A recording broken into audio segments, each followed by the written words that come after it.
Tehát, hogy azt érdemes megnézni, hogy ez a szakember, aki ezt hirdeti magáról, ő valóban ezeken a képzéseken vesz részt.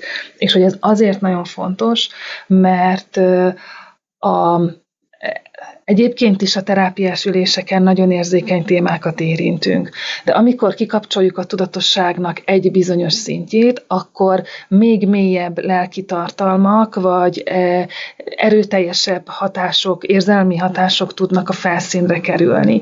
És egyrészt a szakembernek föl kell arra készülni, hogy mi történik, ha mondjuk valaki az élmény hatására így zokogva tör ki, mert hogy előfordul, hogy nagyon erős, nagyon úgy tűnik, hogy kontrollálatlan érzelmi válaszok érkeznek meg, és hogy ennek a kézben tartásáért viszont a szakember felelős. Tehát, hogyha valaki erre nincs felkészülve, mert valamikor valahol azt mondták, hogy ingával el lehet vinni bárkit hipnózisbe, akkor nem tudja ezeket a helyzeteket kezelni.